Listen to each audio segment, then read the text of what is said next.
Tanse wapistem nisigasun kamayotsik kinusawak otsania. Hello, my name's Lyndon Suntjens, and I'm from Goodfish Lake, Alberta. And I'm a teacher here at Amiskwaciy Academy, a school in Edmonton, Alberta. I am so lucky to have amazing students and also have the opportunity to connect my students to many incredible Indigenous scholars and knowledge keepers. I believe the best way to pass on knowledge is to get out on the land and have those that have the teachings share with our youth. So our youth can be proud of the legacy that their ancestors have left and also want to leave a legacy of their own. We are going to meet Indigenous knowledge keepers that will share the importance of this land and the language. The individuals that you are about to see are people that I look up to and have the utmost respect for, as their extensive knowledge of the land, their passion for our culture and our language is something that they want to share with you. They are all wonderful and amazing storytellers, and this is my gift to you. A collaboration of incredible Indigenous people working together to pass on our collective knowledge to future generations. So come along and enjoy some of the highlights of the land-based teachings that were shared with my students and I at some of the most historically significant sites in Amiskwaciy, Waskahigan. Hello, my name is Kaya Bruno, and I am 17 years old from Samson Cree Nation, Amiskwaciy, Alberta. Tanse, I'm Tyler Natsigasan. I'm 16 years old. I'm from Mistatim, Waskahiganik. Hello, my name is Brian Bruno. I'm 15 years old from Amiskwaciy, Alberta. Kia ora, ko Sydney Neho Jackson aho he uri o no Aotearoa, New Zealand. Hi, my name is Sydney Neho Jackson. I am from Aotearoa, New Zealand. Hi everyone, my name is Hanodi Neho Jackson. I'm 19 years old and I am traditionally from Aotearoa, New Zealand and South Korea. I am currently living as a visitor on Amiskwaciy Waskahigan Treaty 6 territory, also known as Beaver House Hills, Edmonton, Alberta. Tanse Summer Natsigasan. I'm from Horse Lake First Nation. I'm 17 years old. My name's Morgan. I'm 16. I'm from Saddle Lake Cree Nation. I am the camera operator for this documentary. Hi, my name is Kai Doman. I'm from Alexis Nakota Sioux Nation, and I'm currently working on the production side of things as second AD through Victoria School of the Arts. And I'm really privileged to just be able to be here and to see these teachings and watch these students alongside learning myself, but to be able to watch these students have an opportunity that was never presented to me. And now I get to get that opportunity and alongside watch others be enlightened by said opportunity. Boy, thank you for the, thanks for the tobacco. And welcome everyone to Kikino Aski, which means this land is sacred. And so it's a dream that's finally come true after 16 years. And having this tobacco reminds me of the work that we envisioned so many years ago, and the work of bringing our community together, bringing our youth together on the land, and to learn culture, to learn ceremony, and to stay rooted in who you are. And so that's always an important thing. So when we started this project many years ago, we always envisioned that at the center of this, and the main purpose of having Kikino Aski here, is to provide that connection to culture and ceremony. When we met with elders and we started this project, we met with over about 120 Indigenous elders from across Alberta, asking the question, should we be doing ceremonies in the city, like sweat lodges and pipe ceremonies and things? And at the time, it was a contentious issue. And so people weren't really, sure of how that was going to turn out. But after 3 days, the elders came away with the consensus. They all worked together and saying, yes, it's time. Our young people in the future, most of our people will be living here in the urban centers. And so we need to create space where our generations can connect to the land and connect to ceremony, because it's a really important part about who we are and who you're going to be in the future. So ceremony then becomes that important part, because right now, up to this point, we've had to leave the city in order to do ceremonies, right? And so for a lot of people, that's not accessible. And so our young people will grow strong, as the elders said back then, when they are tied to the land, when they are connected with ceremony. So the site then becomes that much more important. And it's a site that represents not only the Cree worldview or the Cree way of doing things, but actually we've created room so other Indigenous nations can have access to their culture and teach their people in their own way. So that's why it's really important for us to have this space here, so that the other nations who make Edmonton home can have a way of doing their ceremonies and sharing it with the younger generations. Because there is a day coming when all of you will be functioning in leadership roles. And the strength that you will need to do that will come from your connection to ceremony and the knowledge that's being shared here, the programs that you're going through. You're really doing something for future generations already. And so it's important for us to support that and to create that opportunity for you to learn from and to gain that inner strength. One of the big things that we're hoping to do with this is to provide land-based education to students like yourselves that are interested in traditional practices, games, skills. We're working with Lyndon and others on a cohort for land-based education. And we've been lucky enough to do a lot of things here, like paddling on the river, the North Saskatchewan River, to show people how we used to travel. Other things are like traditional games. We want to show everybody how the games that we used to play with youth traditionally prepared them for life. So games are for real, and we want to try and show people that the skills that we're trying to engage and trying to teach are things that are useful for the future, whether or not it's the future now or the future back in the day. We want to also show people things like cooking. So cooking sounds like a very basic skill, but your food is one of the most basic ways that you can express your sovereignty. So we're very lucky because we get a professionally trained chef that's going to come in and show people how to prepare traditional foods like duck and goose and moose, and also how to engage with the land. So the classroom is not a very good spot to figure out what the land is like and the environment is like in your area, but we're hoping to get people out on the land like this in this beautiful location to be able to set up teepees, trappers tents, to make your classroom to be as engaging as the space is intended. But the more we honor them, the more it creates that balance. The more we have balance in life, the happier we are. So even if the big boss gives you a hard time, you'll just say, oh, no big deal. We're going to get through it. And that's how life is. That's how we get through hard times. I'm going to ask this young boy here to be my uskapis. You know what uskapis is, right? It's Cree. Cree, it's an elder's helper. So what I need you to do is when I light the smudge everybody. Start with him, and then we'll go in a circle, and we all smudge. And that smudge, again, brings balance into life. So we'll start with that. This came from the island, and it has a handle. This is not. This was never part of ours. We actually traded for a rock.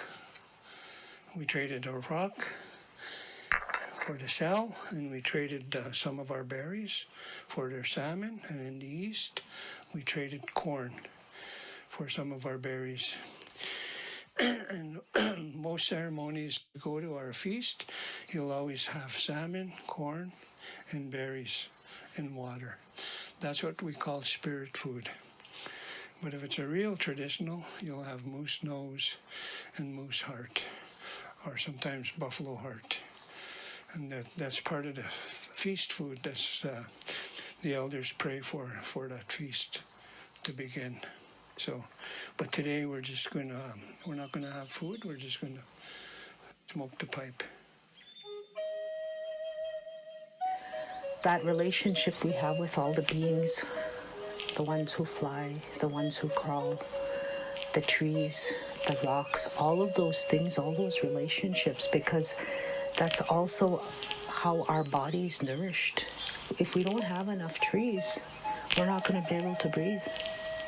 And right now we're feeling it with all these fires. You know, our relationship with our land hasn't been a good one. So we have to think about that, so that Wotuin extends well beyond just human relationships. It's relationships with all beings. All those beings, everything. The thunder beings. That respect for the thunder, the respect for the northern lights. So Wotuin extends itself so much beyond just relationships and the human relationships we have with each other. And the other last one that I'm going to talk about is Milteheon. It means having a good heart. But having a good heart, and the other way you can think about is each of these can be put into those quadrants, each of the things I've talked about. But Milteheon, having that good heart is about taking care of that heart, meaning you have to exercise. Kasesawi, that means to exercise your body just as much as you exercise that good brain. But Milteheon also means kindness, that love for other people, the interaction, the kindness and respect we have for also the other beings that we live in relationship with. So Milteheon just extends beyond just the heart itself, just that having a good heart. And everything we need is all encompassed in that meal. Starts from mio, which is the body, and then we extend that into meal. So there's a slightly different sound in each of them. Meal means good. Mio is the body itself. And when we think about all those three things all together, it really gives us and tells us how we need to live. And so telling good stories is a part of that. It's a part of that whole relationship. So anytime you hear that word meal at the beginning of something, that means good something. And our language is such an important part of who we are. Whether any Indigenous language that people speak really reminds us of those relationships, because that's our language is built on those. So, Aksipita. That's it for now. Thank you. Thank you for inviting us. It gets that spiritual honoring, which our language does. So when you have named or acknowledged the project in the language, it brings honor and layers of intelligence with it. So this idea of Atimuan, the idea of story, it's about telling those stories that were told to us. And stories come in so many forms. Some of them are such sacred stories that get told to us. Again, coming back to the language, we think about this idea of language and how intelligent and multi-layered the understanding is in our Cree language. We need to revitalize our language. And then we make our young people really hold this responsibility when it's been so lost in many translations. So as they come back to try and retranslate back, it's really having to have that support of ceremony and spirituality, because the spiritual layers are the most important part. I was really excited by the name you've chosen, because as Noella talks about Mio, it has so multi-dimensional and multi-applicable, intelligent ways. It's almost like it comes through a portal, and then it comes back out here. And as we speak it, or as we think it at least, those vibrations of our language get passed on, and we could feel them. So I think in the project, as you go along, there will be that experiencing of feeling things, not just through your mind, but your body. And that feeling will be a reminder of our ancestors. And to sit here today here, is such a significant part of that beginning to lifting it off. But English doesn't have the dimensions that Cree does.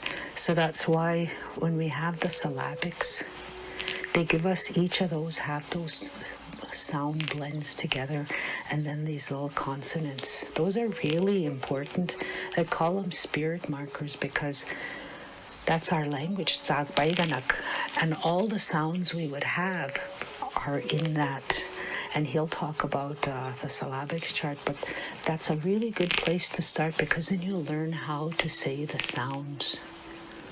And if you ever take a class, he always spends a lot of time on it, Jerry Saddleback, on the sounds, because you have to move your tongue differently when you're making the sounds.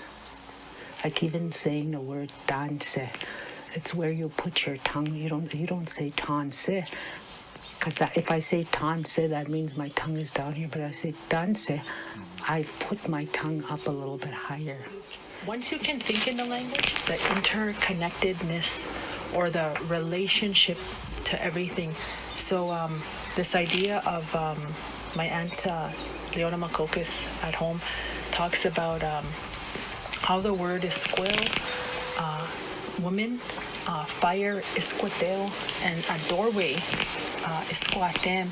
Those three share a kinship, a close kinship understanding that all lead to the same idea. The fire represents kind of that spiritual flame, or that spiritual reality of who we are as a person or as a body, and the door and the women. A woman is a doorway for a human being to come into the earth. So all of those three, everything is in the language, and that we find ways to start thinking in that kinship patterning. Her brother, Bernie Makokis, had talked about the word for grass and the word for bear. They share a kinship, so that in the winter they both go. So you'll see a bear goes to hibernate for the winter, and so does the grass here underneath the snow. So the idea of the sophistication of our language is so rich in intelligence than we'll ever really know. Look at our language. It informs us, or it tells us how to be who we are, and that we don't come to a place where we have the full expertise, because it's about honoring that the Patim Sun, to be humble, but also to understand that we won't know everything, and you know, our schools will make us, our school experience might make us feel that we're less than, and in this project I think it really needs to honor that idea that we don't know. You know, we'll never know the great mysteries of how things are. You know, it is to balance and to respect all living things, and the kinship and the interconnection of all things. So that mobilization of bringing people together, and it was very inspired by the AIM movement and a lot of political activism in Indigenous movements. And mobilization as a military term is when the military comes together for a reason. But this was a mobilization of love. I was taught that our first great law as Nehiyaw people is Wotuin, to love each other. And that's how I was going to do activism, as I was going to spread love, and I was just going to do that in a different way. And this design includes the spirit markers and the DNA strand. And the story behind it was that no matter how disconnected, no matter where you are in your journey, all of that knowledge, all of that beautiful history of Nehiyaw people, it flows within your DNA. It's a part of who you are. No matter what colonization has done to our people and the trauma that is ongoing, it is still who you are. You are still worthy of all of that love. And when Lyndon asked me to do something or a gift for this story, this design, had to be a part of that. And to be able to share that with young people, with my relatives, is very special. And I feel very honored to continue doing this work and to witness now with my children that are growing up in such a different environment than I grew up in. They're growing up with that freedom. They are not controlled or brainwashed by anything, and they don't even know it, but intuitively connected to their roots, to who they are. And they are free to walk this earth and to dream in all the ways that they see possible. And I think that's very beautiful. And I think the last thing that I would want to share is to dream and to go after what you care about, what you're passionate about, and what's going to impact this world. And you deserve that. You deserve all of it, and you deserve to dream. A beautiful teaching I got from late Elder Ochis was that, we really need to return to talking about being amiskwaciy ota aski, being human beings from this land again, because we come from this land. Our body was created from this land. And from this land, we learn to walk and talk and be in beauty from all of our kakiao nawagamaganak, all of our relatives, and like you think of these trees, the grass, our animals, our rocks, like each of these represent laws of how to be a better human being. And so how that connects to 13 moons is, so I decided to explore of my relationship to each of the moons and studying and learning about the different animals. And I encourage all of you to do that. Like which animal, communicates through the trees, from those woodpeckers, and how those woodpeckers, when they're, during our leaf budding moon, which is May, well, it's the moon we're in right now, is that it's letting us know that the waters are starting to run within those trees. So this is the time where we'd actually do our birch tree tapping, picking those medicines, maybe looking for chaga, which comes from those birch trees. And so it's a good time to offer that tobacco, but it's also a time where people, especially young folks, would start their rites of passage. We just had May Long weekend in my community. There's a few families who still host rites of passage. So that moon to me represented that becoming, from a youth into an adult. And so you have, in our English terms, we often just see it's binary, meaning there's only men and women or boys and girls. But in our Cree worldview, we actually have multiple genders and diverse sexualities. So we're a very fluid people. It's really weird to think about, right? Because we've been so kind of assimilated to think in these binaries.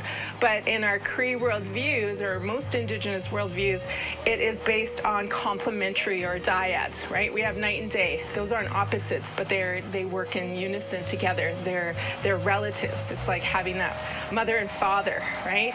They're not opposites. They work together to create life.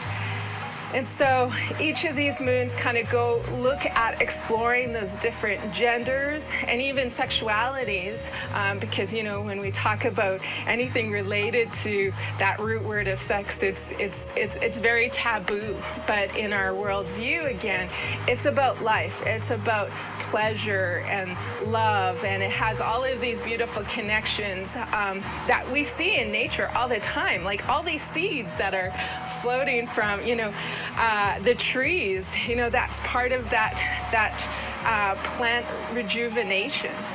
And so our worldview is so beautiful in that way. And I think about, as women, our women bodies, especially those who carry wombs, and that, which is, in some of our other terms around that, is around egg-laying moon, but how I borrowed the heartberry moon, which is our strawberry, as again that medicine that helps our female bodies, especially when our environmental impacts, especially resource extractions has impacted our wombs, and because of colonization too, as women, we've really have in a sense a gender dysphoria to our own wombs. And so I look at those kind of deep issues around our body's connection to this land, but I also look at the beautiful knowledge around our cosmology. And so there's one of my other paintings, it's Flying Up Moon in August, is around honoring those treaties. And so this has been a very, if you look at the painting, there's the pinks and blues, which also can be like represent like the trans colors.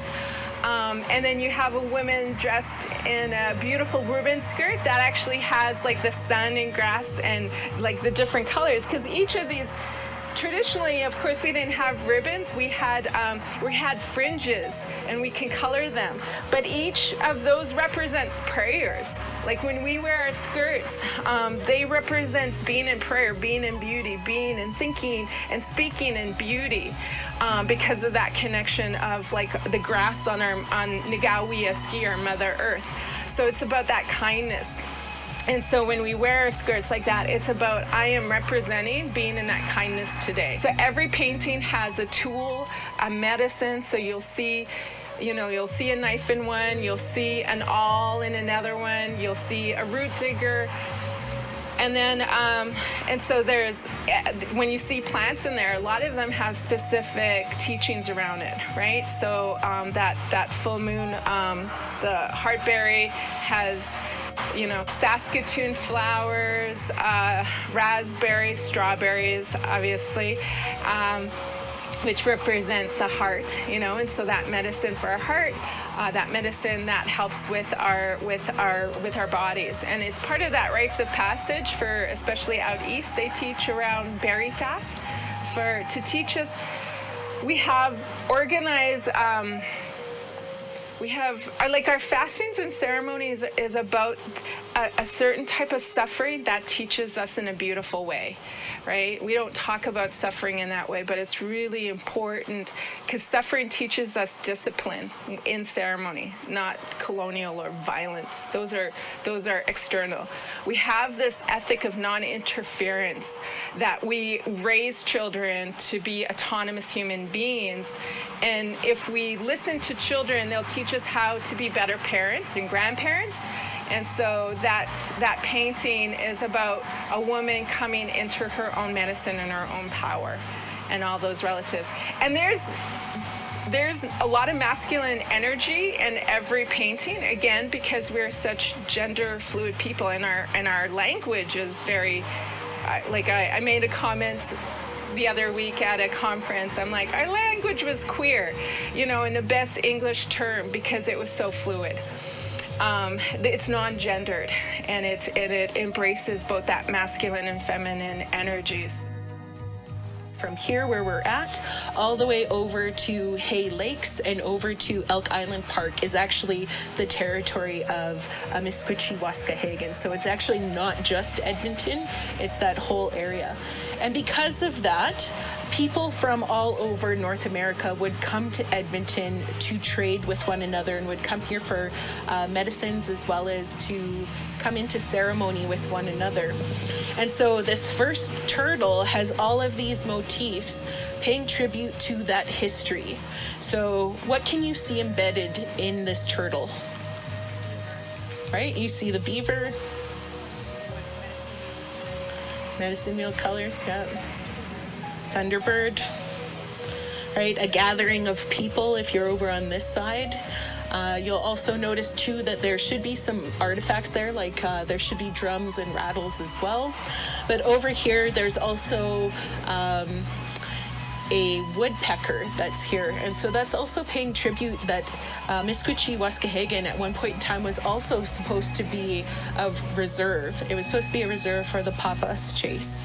And so originally, after the signing of Treaty 6, the reserve, or the Papas Chase Reserve, was actually supposed to be over where the pyramids for the Matart is, over what is known as today as Cloverdale. Unfortunately, they were kind of swindled and pushed further back near Mill Woods for the reserve until they were completely swindled from their land, and then they had to join other reserves as well. So it's kind of a sad story, but in here has a lot of that history that's embedded in here. So I want you to think about this. So there's that fence, and on the other side of that chain link fence is the Epcor power plant that you see there. So where do you think our ancestors are buried? Do you think they're in that memorial? That's right. Yeah. So shortly after Fort Edmonton was moved away, the cemetery stopped being utilized. But then people also forgot that it was a cemetery. And it wasn't actually until early 2000 when they were actually starting to want to build an extra lane that they started to unearth remains. And then it became at the forefront of people's consciousness that this once was a burial ground and a cemetery. And so the memorial that's over there was built to commemorate that. And so the way that it's kind of designed is when you drive past it, you'll notice that there are lights that go all the way around it. And so those are actually to symbolize like a teepee poles, and that's First Nations territory. It's now the home of those that are buried there.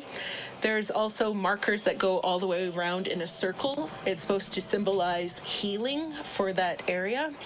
You'll also notice that there is 2 mounds of grass, and they're kind of shaped into an infinity circle. And that infinity circle is to honor the Métis, but also I think it also symbolizes that that's also the eternal resting place of so many that's there right now. So the remains that they unearthed, they put into those infinity cairns that you see there. Now, in the center of the infinity cairns, you're going to see that there's these granite markers there. On those granite markers, it's actually going to be written on there the people that they know were buried there. Now, of course, that's not everyone that was buried there. That's only according to what records still existed at that time from Fort Edmonton. Now, Fort Edmonton had a habit of burning down, and so did its records. So again, that's not a complete record of everyone who was buried there. When you do get to go and visit that site too, it's also very reminiscent of the racist behaviors at that time. So when you look there, for many people, they were never buried by their names. They were actually buried as an Indian woman or an Indian man, not their names. And so, of course, we know that that's reminiscent of racism, because when you had to go into Fort Edmonton, you had to register at the front, right? And so a lot of the time, if they couldn't pronounce a person's name, they would actually just write you down as that, right? And so if you passed away while you were there, you're no longer buried with a name. Your identity can be lost. And so it's important that we continue to come to that burial ground and to pay our respects and to share those stories that are there as well, because it's also bringing justice back to those that did not have justice back then, or even a voice to advocate on their behalf.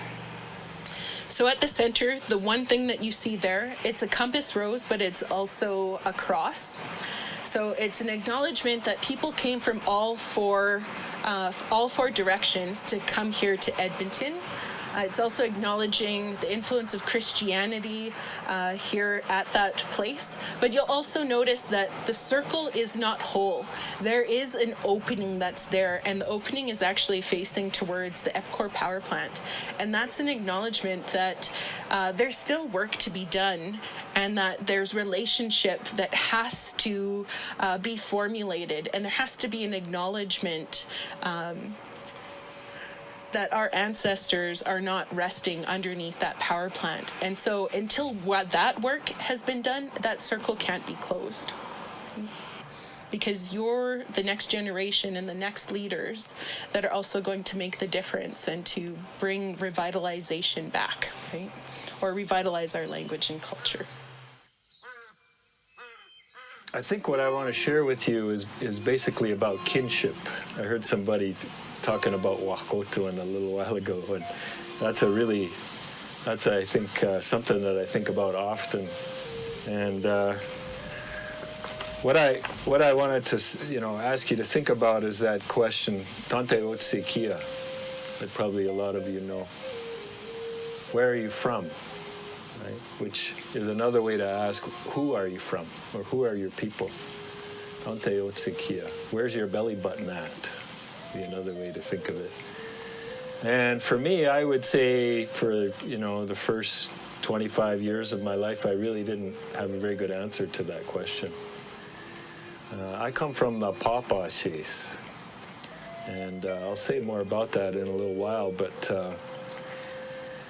there was a lot of scattering, I guess, of stories and people in my family and my ancestry, and so when I was young, growing up in the 60s and 70s, there were a lot of things that I wasn't told. People didn't want to talk about them. There was still a lot of trauma. And the only time I heard the language really is just on rare occasions, very rare occasions. And so I grew up, having a lot of questions that I didn't have any answers to. But things changed pretty dramatically for me when I became a high school social studies teacher. And I got a job teaching at a place called Kainai High School. It's the Kainai First Nation. Those are Blackfoot folks way down in southern Alberta. The main thing was I was brought into this Blackfoot tradition of going to sacred sites and visiting them in those ways and listening to all the stories. And so that's why I say it changed my life, because it changed the way I thought, and it continues to affect me in those ways about who I am as a human being. So when I came back home here about 20 years ago, I had a lot of questions, but I wanted to know, where are our stories? Where are our songs? All those things. And since then, what I've learned basically is that, you have a sort of really extensive kinship network of interrelated people that lived in this area. And I think these days, one mistake that a lot of people make is they think that if you name a nation, then that nation has always existed as you imagine it today, and it's never really moved around. It's always been in the same location. That's sort of a European inheritance of how we understand what nations are. The truth is that there was a lot more movement and a lot more interconnectedness and kinship. And, of course, we had to intermarry just because you didn't want to be married to your cousin, right? So there was a lot of that. But we have these large interconnected kinship groups that lived in this area. But the people who lived in this area here where we are were known as the amiskwaciy, right? You know that. And that's amiskwaciy right over there, right where the provincial legislative building is. That hill, or series of hills that's not very prominent, well, you can't see it as well as we used to because of all the development. But right where the provincial building is, that's amiskwaciy, the Beaver Hills. But this whole area east of the city as well, what we call the city now, like Sherwood Park, Ardrossan, Elk Island, Cooking Lake, Hastings Lake, that whole area there is also amiskwaciy. And so the people that lived in this area, the amiskwaciy, the Beaver Hills people, right? Now, when it came time for Treaty 6, this is the way I understand it, is there were quite a few bands in this area that were part of Treaty 6. But the people in charge at that time, the colonial government, they didn't want that many reserves in this area. They didn't want to give up that much land because they considered this land and this farmland, especially outside of the river valley here, to be very valuable. And they wanted to save it for settlers. So you have about 6 or 7 communities that through Treaty 6 were supposed to get reserves, and there was a whole series of fraud that took place where they played with band memberships, they changed all the kind of rules about how things were done, they enfranchised a lot of people, they used script, Métis script for a lot, and so basically you have 6 or 7. And now we only have one left, which is amiskwaciy, Enoch, Cree Nation, right? It's the only one left at that time. This was in the 1870s, 1880s. And one of the bands that had its reserve on the south side of the river here was known as the amiskwaciy, right? So the amiskwaciy reserved, and it's just a little south here of where we are, about 2 miles south, was the amiskwaciy reserve. It was about 40 square miles. But that land was expropriated, which is a fancy way to say they took it away and they auctioned it off. And the amiskwaciy people were chased away. In about 1892, this took place. But it kind of went on for many years leading up to that. And I come from those people. I come from the amiskwaciy. And this is all the stuff I didn't know when I was younger. Right? I found myself drawn to walking beside this river, running beside this river. And I didn't know why at that time. This river, in case you don't know, it has a very important name, very descriptive name. I hope you can remember it if you haven't heard it already. The way you can try to remember it is it's 3 words that are brought together. So the first one is amiskwaciy, and that's how you describe somebody who's walking quickly or swiftly. And then tsiwani, that's water flowing. And then this is a CP, river, right? Amiskwaciy CP is its name. That's its real name. Kind of hear Saskatchewan in there a little bit, hey? Amiskwaciy CP. So it's a river that flows at a swift walking pace. So what I find so interesting about that ancient name is that it literally invites you to walk beside it, right? And so this is what I was doing. Before I knew anything about this name, I was drawn to walking beside this river. And so Wotuin, the way I understand it is you have your family, you have your extended family, and then you have, the network of humans that you aren't necessarily related to in a family way, but you're still connected to, right?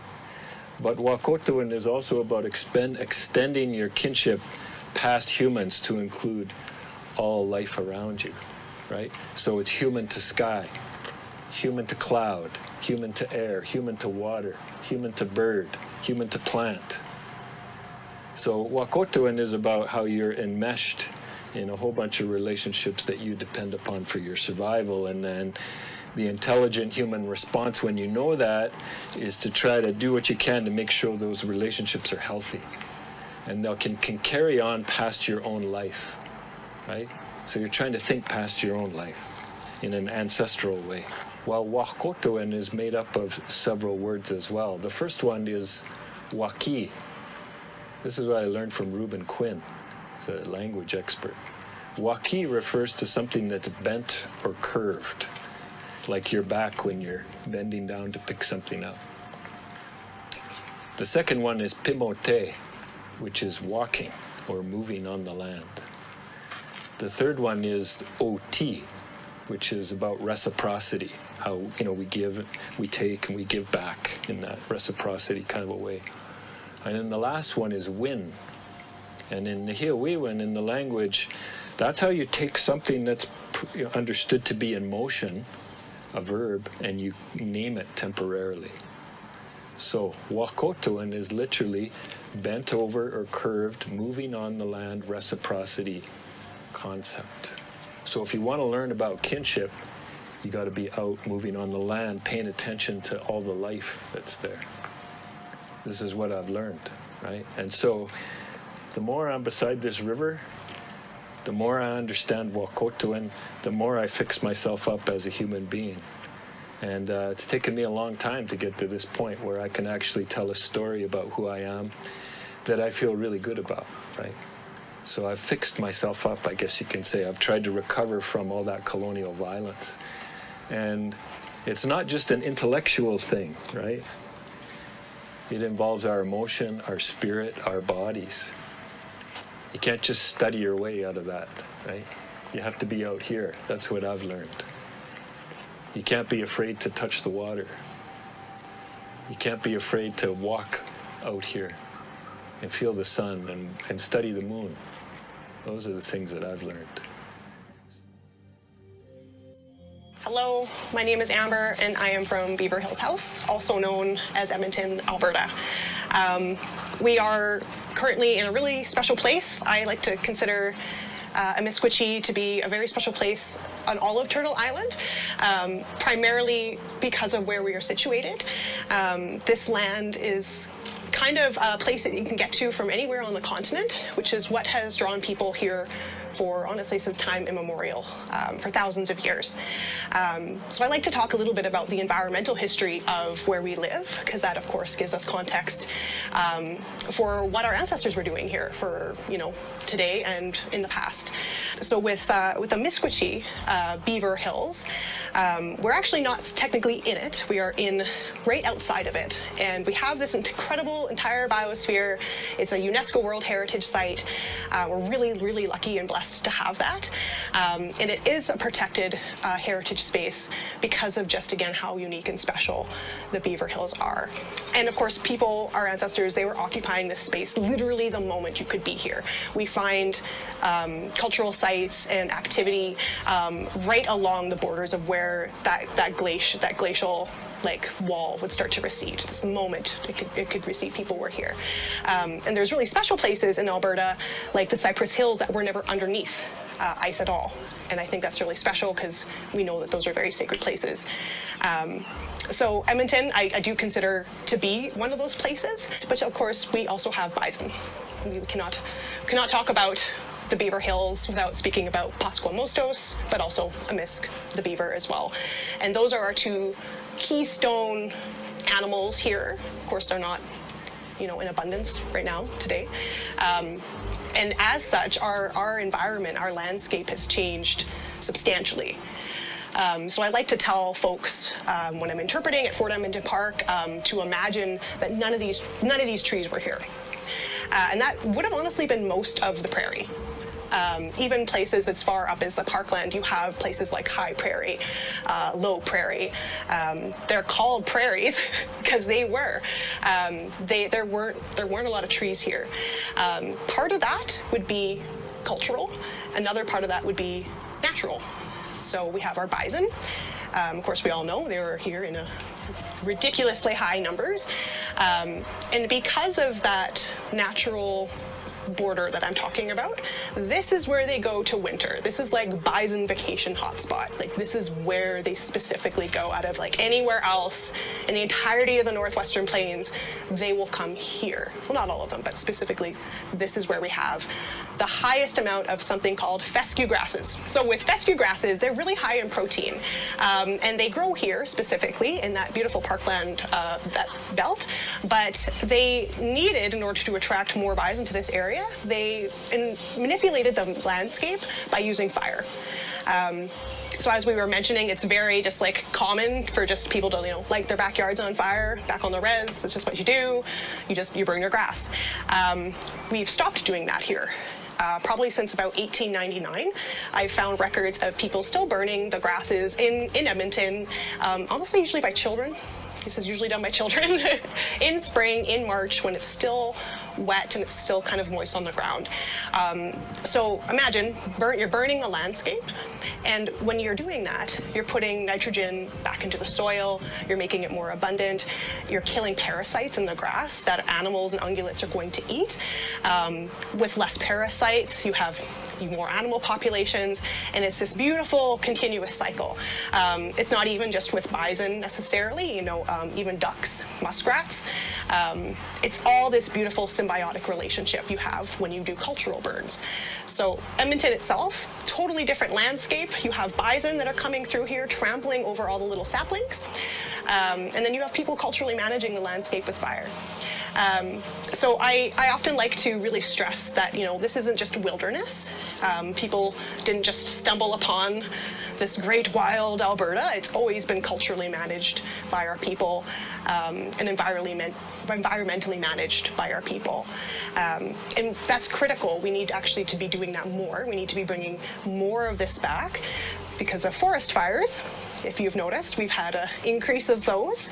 And that's what you have when you have the lack of cultural burns on the landscape. You start getting, I kind of consider it like hair. your hair can get really gross and dead at the ends, and you need to trim off the dead for it to grow back healthy. And the forest is just like that. You need to trim out the dead, you need to comb it, and you need to get all of that fuel so that fires don't rage as they have been. Fort Edmonton was a Indigenous-built space. It was an Indigenous-run operative. I really like for people to understand that fur trade history is Indigenous history, and it was women who are primarily in charge of everything. They're also making almost everything that is being traded. So having this very outdated colonial white mountain man thing never existed. That is an invented thing. Just how the Western frontier myth is an invented thing, or the noble savage myth is an invented thing. None of these people have ever existed, or these spaces have ever existed. Which is why it's so important that we continue to challenge these narratives and reclaim them. And diseases, like, they played such a critical role in the trajectory of our collective history. But if you can imagine that, 9 out of 10 of us gone, and you have that one person left, what does that leave you with? Does that leave you with your scientists, your poets, your artists, your elders? You're left with basically 5%. So I really like to remind myself and others of that we are only just what is remaining. Cree was the lingua franca of this area. Sometimes you get this narrative that the Cree came out with the fur trade. No, we were always here. It was specifically the Plains Y dialect that came out here. You can consider that fancy Cree. That's the Cree of the trade. It's lingua franca. It's what you need to learn if you're going to be part of the trade. The trade is a family business. It's not something you can just walk into. You have to marry somebody. So there's a lot going on. These are kinship relations. This is how new nations are formed, like the Métis. That's where they get their start. That's what we call ethnogenesis, is where people get their beginning and then become a new people. So Edmonton is built on 2 distinct Métis River lot settlements. It's not a European settlement, no matter what anyone tells you. The first one would be Edmonton settlement, which would be the upper settlement. That's anything north of the river. And then you have the Strathcona settlement, which was primarily French Francophone speaking Métis on the south side of the river. All of these families are all related to each other, and they also are all related to the Papaschase Cree, who have their reserve surveyed just outside of it. My family's also Papaschase Cree, and we're also Michelle Band. So I'm not sure if you're familiar with Michelle First Nation, but we are a very unique blend of, let me see if I can get this, French Mohawk Cree speaking people. And we had our own reserve. It was unfortunately the only reserve to be disenfranchised and disbanded in all of Canada in the 20th century. So we lost our reserve in 1958. We are still not federally recognized, even though we signed Treaty 6. Same thing with Papaschase. We unfortunately, even though we did sign Treaty 6, we are landless. And Papaschase and the Michelle First Nation, those are primarily Beaver Hills, Edmonton bands. And we are unfortunately landless in our own territory. And for me, growing up here in this city, I was landless. I had no connection to my culture, my people. And I had to find this all out. I had to go looking for it. I had to learn my own history.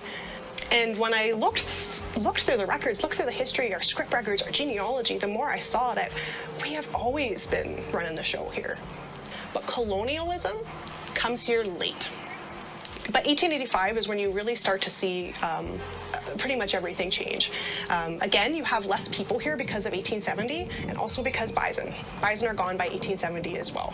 So if you can imagine, smallpox, bison, and then your economy is going as well. 1876 is when Treaty 6 is signed, and the primary reason why it is signed is because these things are happening. That's why Treaty 6 is really special. We have something called the Medicine Chest Clause.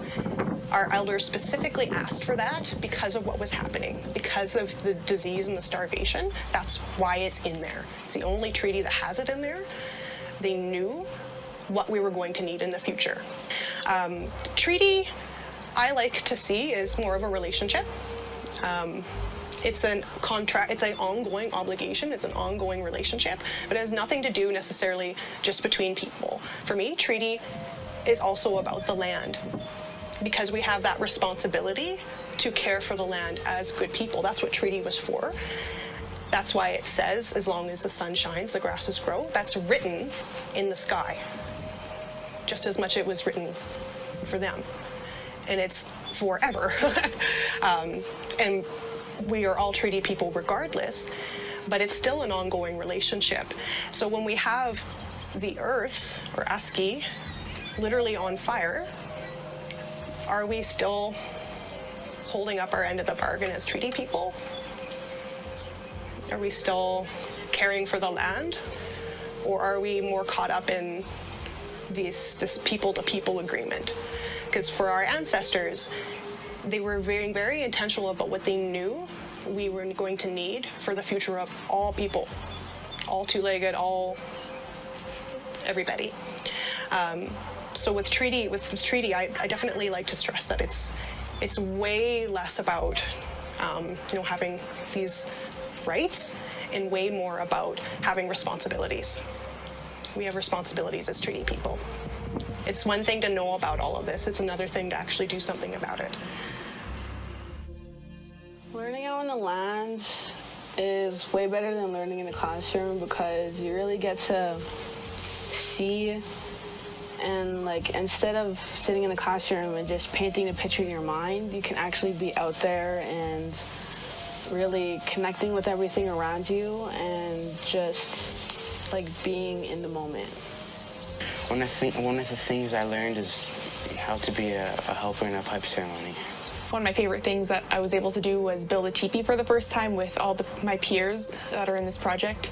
And I was also able to be part of a pipe ceremony for the second time, I believe, and it was just really cool that we got to do the pipe ceremony inside the teepee. It changed my view of the water, of how much it means to people, how much you need it. Because as a Indigenous youth who didn't grow up with their culture, there is that big disconnect, and I understand that there is that big disconnect. Obviously, because I'm not from these lands, I feel like it's my job to learn about the history of this land from Indigenous voices, because we have this perspective in schools that we learn through textbook, but as I learn more, I realize that's a really one-sided textbook view of history. As an immigrant, I believe that to acknowledge the land, we have to actually be out in the land. To acknowledge the Indigenous people, we actually have to have these conversations with Indigenous people. It's really profound to listen to that stuff that is dedicated for us to pass on. Stories that we can teach our kids and our next generations. It's really a great thing to be able to film and to teach